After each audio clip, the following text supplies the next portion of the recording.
What's up, everybody? This is Hot Wheels Tournaments, and welcome to a new unboxing of the new Hot Wheels Modern Classic sets.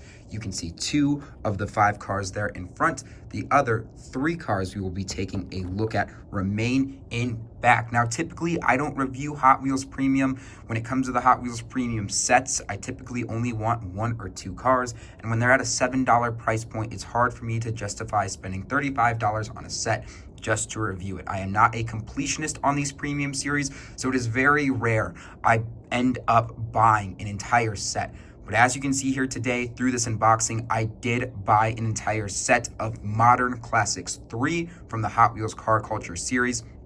And that is simply because this set is incredible. We have 3 new models as well as 2 legendary Hot Wheels castings from the past 10 years. So let's get right into it. We begin with what has become a staple of the Hot Wheels premium line. This is the 1990 Mercedes-Benz 190E 2.516 Evolution 2. This debuted in the first Modern Classics in all black with some gray wheels. We can see here it is 2 of 5. Got some beautiful card art. We take a look at the back.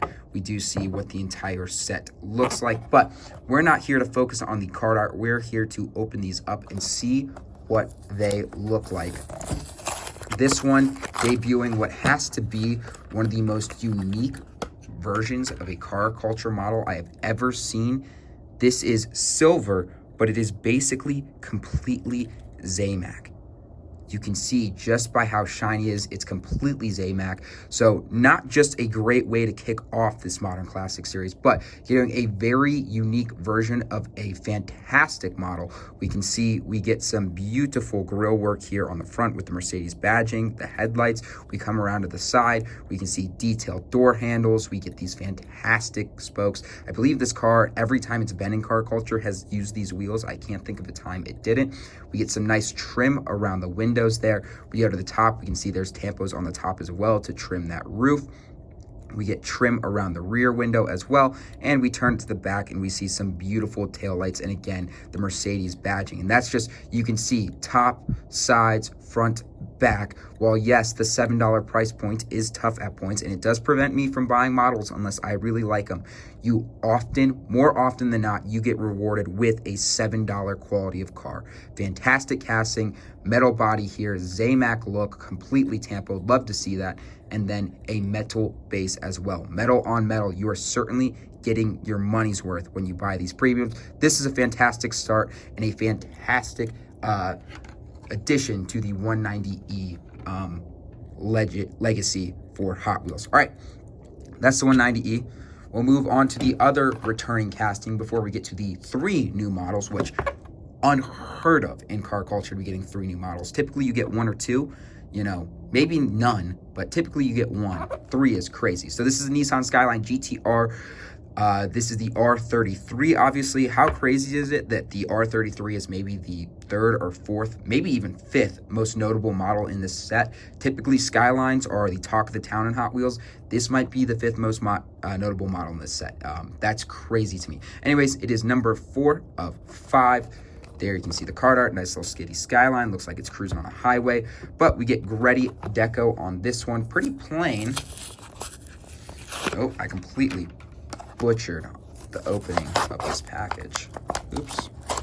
It is freezing cold out. I can barely feel my hands. That's not making it any easier to open these packages here. All right, we've got the R33 out. Let's take a look. We can see some nice headlights. We get the GTR badging on the front. Very nice to see. Come around to the side, we get that Gretty deco, as we mentioned. Some blacked out 5-spoke, really putting emphasis on the silhouette of the car here. Really nice to see that.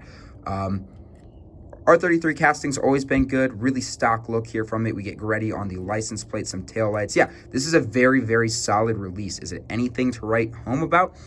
You know, I'm not the biggest Skyline fan. This one has a good place in the collection. But yeah, it's solid. It's not completely stock. It gets some nice racing deco, but it doesn't do enough, I think, to be super notable. Overall, pretty slightly above average release for this car. The white looks really clean. I do appreciate that they tampoed the spoiler here on the top and the sides to really make that stand out. But you know, slightly above average, decent release of the R33. No complaints here from me. Yeah, like I said, there was no question when I saw this was coming out that it was going to end up in the collection. Maybe just not my favorite release of the R33, though. All right, let's move into the new models. We begin with the Nissan SilEighty, which, from what I understand, is basically the Nissan 180SX with the Silvia grille. And it's basically just a merge of two legendary Nissan cars into one, which is kind of cool. You can see here, we get some nice card art parked out in a parking lot. Let's open up the first of the 3 new models for this set. Come on now. There we are. Let's take a look. Debuting in a beautiful, beautiful blue. We get some brown 10 spokes here that look very, very nice. Typically, not a fan of the brown wheels paired with cars. I think it looks a little bit weird. I think it works all right with this blue. I think the blue, black, brown combo here is pretty solid. I don't hate it. Come around to the front, we can see that is certainly a Silvia front fender and grille. Very cool. And then you come around to the rear and you have the 180SX badging on the rear with the taillights and then the SilEighty license plate. So very, very cool. Very, very, I just like a really fun release from Hot Wheels. This is a thing they've gotten with car culture. They can kind of do all these crazy castings and all these fun castings and have a really fun time. And that's exactly what this SilEighty is. Really nice to see here the two-tone on the top. So when you have the blue here, we get the black on the hood. You know, it looks like that is just all Tampa work, which is very, very cool. I don't think that's a separate piece. But if you pulled out the 180SX mainline and compared it, I have a feeling it would be exactly the same up to this point. I wish I would have brought one out now to take a look at that. Flip it over to the bottom. My hands are too cold. I believe that's metal, but my hands are so cold I can barely tell. But I believe it is metal on metal. But what a fun release. What a cool release. Love to see Hot Wheels doing unique stuff like this. That is solid. All right. We have saved what is essentially the best for last. These last 2 models, these new models, are the talk of the town, is the reason everybody is after this set. We begin with what is the highlight for me, the car I was most excited about. This is the Subaru Forester STI. Talk about an awesome release from the Hot Wheels team here. Imagine 10 years ago, you know, talking about the place Hot Wheels was at when there was no premium, when premium was struggling on the shelves, saying, we're going to get a Subaru Forester STI, and it's going to be one of the most popular cars on the pegs. It's going to be one of the most sought-after cars of the 2024 year. People would think you're crazy. Yet, here we are. Big, beefy, lowered to the ground with a big old front vent in that hood. Wow, wow, wow. We can see we get some fantastic Subaru deco. We get some headlights. We get Subaru on the license plate, some pink trim there. That looks incredible. Oh, that's the STI logo. I can barely read it. Yeah, that's the STI logo. We see it again on the side. On the side, we see the taillights wrap around. We go to the rear Subaru. I mean, this thing is just an absolute unit. And the best part, so often with the mainline models, you get a big pole running through the rear to hold the casting together. Like in the trunk, you'll see a pole. You don't see that here. You can see straight through, window to window. That is fantastic. The gray 10 spokes are a nice touch here. This thing is a unit. It is absolutely incredible. It is everything I wanted it to be, and so many others wanted it to be. Just a fantastic release. I could not be happier. This thing is a home run. Wow.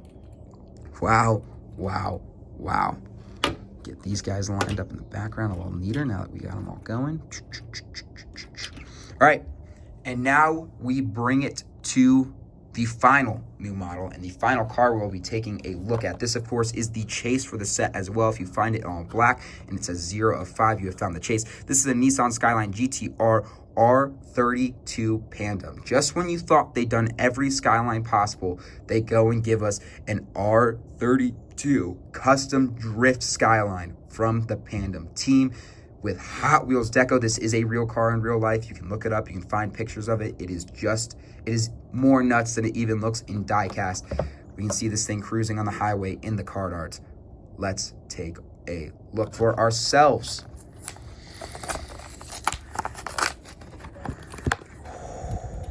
that is definitely metal on metal. You can tell immediately by the weight that thing is metal on metal. First thing, let's take a look from the top. You can see just how you see those front or those rear fenders, how they flare out with that custom drift kit on there. You can see the front fenders do it as well. Super, super cool. And just take a look at all that incredible deco work.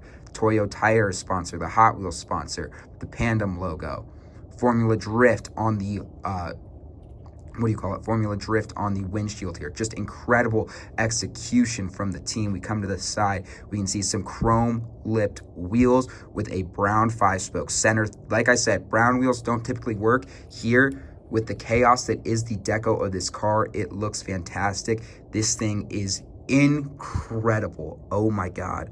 You can see Pandem on the rear license plate. Come around to the front, we got the headlights, we got more Rocket Bunny sponsoring.